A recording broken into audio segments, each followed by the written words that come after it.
Hey everybody, it's me, Super Paul Games. Welcome to Home Invasion. Yeah, without further ado, let's just get right into it.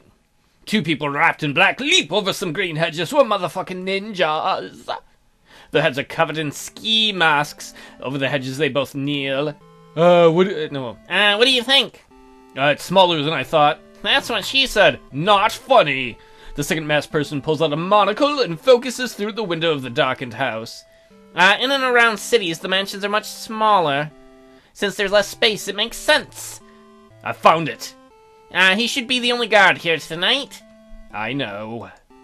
I'm just reiterating the plan, okay? Well, apparently we're a couple.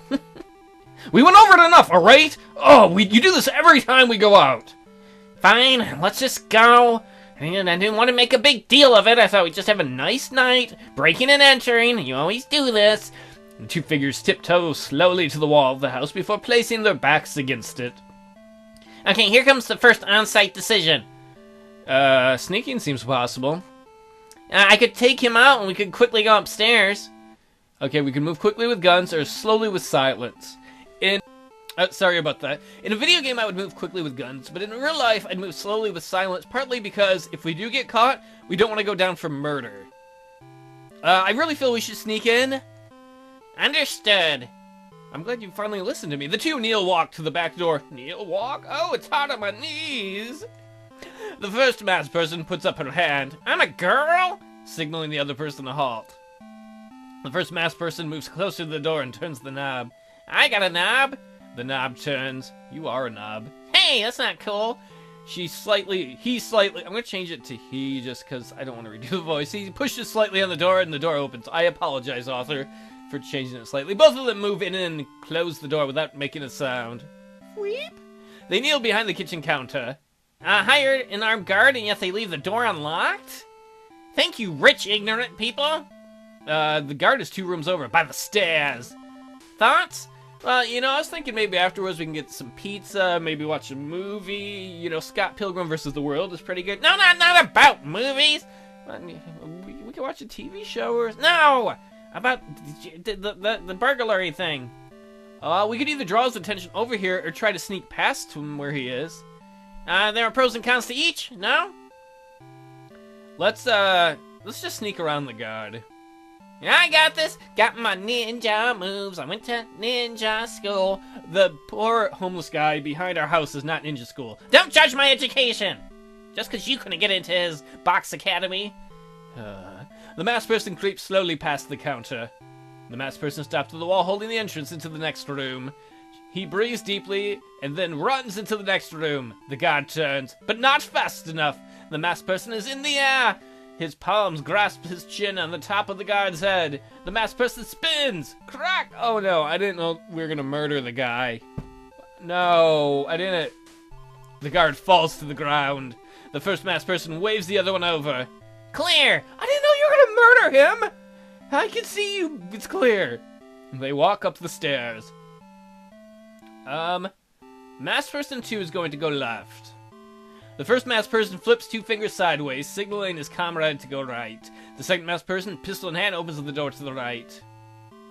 Inside the huge room is a king-size bed. The room is lit by a red alarm clock. I almost thought it said red alarm cock. I'd be like, that's an inappropriate clock. On top of the covers of the bed sleeps a man snoring with pads over his eyes and plugs in his ears. There he is. You evil fucking bastard! The masked person aims the gun at the sleeping man. You killed Eduardo, you piece of shit! You piece of poo-poo-lay caca! He moves the barrel to the guy's pelvis area. What? I could blow your dick off right now! I'd blow the hell out of your dick! Wait, is that how I wanted to phrase it? Make sure you never experience any sort of happiness! He points the gun to his knees. I could shoot your kneecaps off, watch you limp downstairs, and call you names like Lippy McGee and Lippy McLimperson. He points the barrel of the pistol at his head. Or just kill you now. Rid the world of a truly horrible person. You're lucky we need you alive. The masked person walks over the wall and flips on the lights. The man in bed still lays there. Snore. The masked person walks over to the bed, he yanks off the pads off his eyes and the wax-filled plugs from his ears. With a free hand, the masked person holds the man's jaw open. He then just pushes the barrel of the pistol into the man's mouth. It's time for your breakfast. Eat bullets. Wake the fuck up! The eyes shoot open. Wake up, you dark heart! Stand up and stand up now! He stands up. Kneel on the floor! The old man kneels on the floor. Tears fall out of his eyes and the barrel is pulled out of his mouth. Happy birthday, Dad! Just kidding. Worst birthday ever! The first masked person walks into the master bedroom with the teen, while the other masked person stands over a kneeling older gentleman. It's not what it looks like! He's not giving me you-know-what. A gun is pointed at his forehead. I found him. What do you people want? I'll give you all the money you want. Just let us go. Or let my son go, please. I'm sure you want my money. You only need me. Let my son go. The masked person behind the teen kicks the door closed. He then pulls off her mask. I'm guessing that's Momo. I don't think I can get an amount of money from you that would please me. I prefer to deal in policy changes. Oh God, they're terrorists! I got beat up by a girl. I'm not a girl. You look like one with that hair. Stop judging my hair. The second masked person pulls off her mask. Ah, that's better. Maximilian Powers and his 18-year-old son, Min, I presume? Why do you know who I am? Oh God, which one was that? Why don't you know who we are? You definitely play a huge part of our life, even though we're women, and I totally screwed this LP up by giving us man voices. We played a huge part in your money. I told you, whatever you want, $1 million a boat, I'll give it to you. Just let us go. Well, you are the head of the International Monetary Fund, the IMF.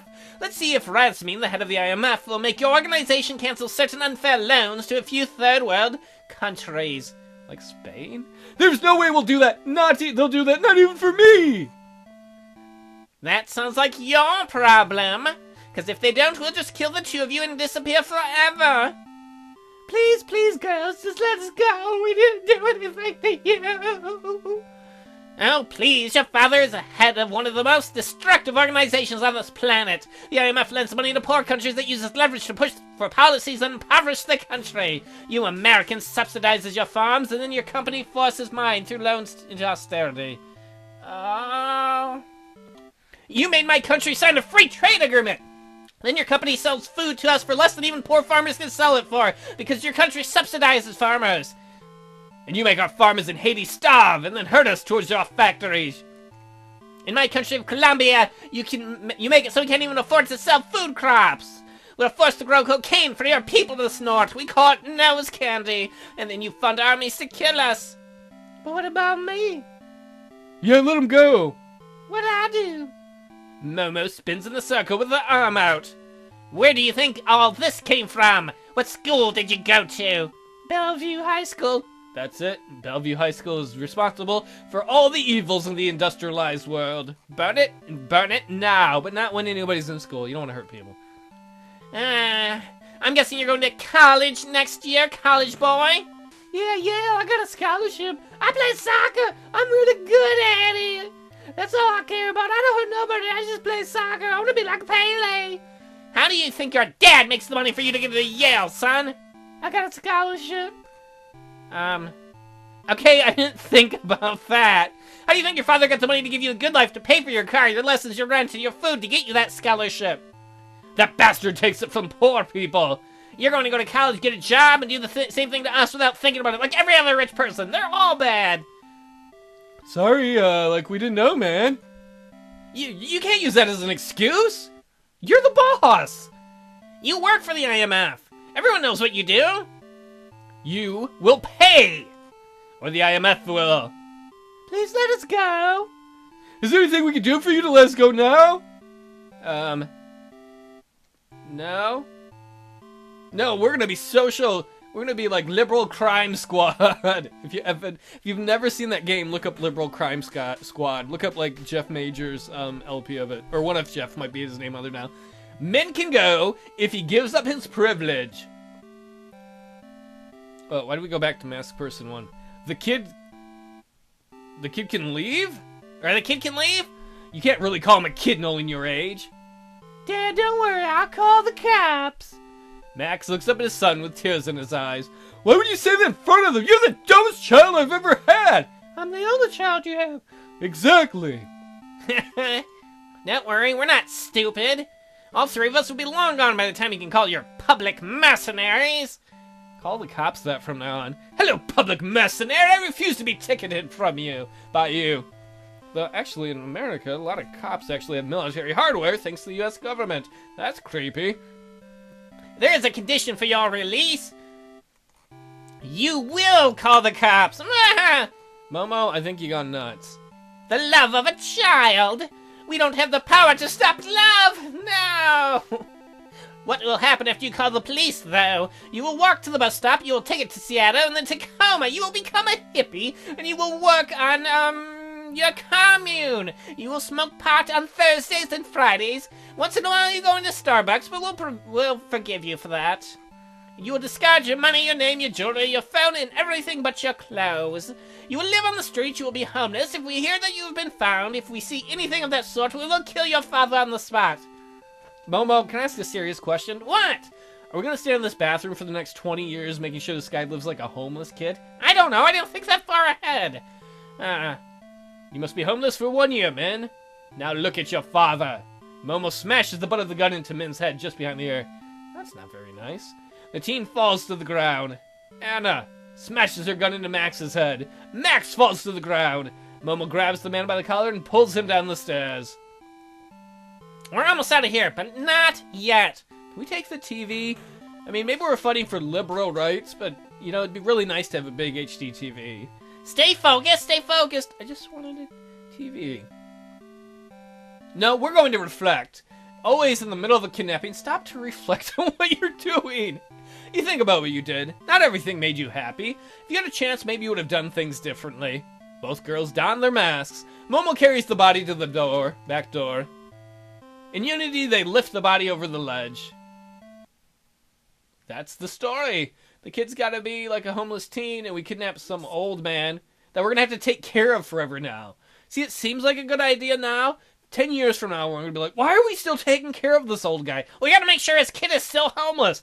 This is really starting to sound a little nuts now. No, it's not. It's for the right. Screw the IMF. They didn't even change their monetary policy. It didn't change anything. We're fighting the good fight. He's gonna eat out of a dumpster. What's that? Sexy noises? Walk out of your room. Slowly. Uh-oh. That would have been a much better voice than what I did. Use that excuse. Shut up, Napoleon. Thanks. This game is developed as a part of the Indie Speedrun 2013. If you would like to play it yourself and maybe make other choices, maybe you will be less liberal-minded than my characters were. Maybe you'll be more so. There will be a link in the description. I had a lot of fun playing this. This was really kind of cool and different. And thank you, author. The authors thanked me for playing. And you're welcome, good sir. And thank you for watching, everybody. Goodbye.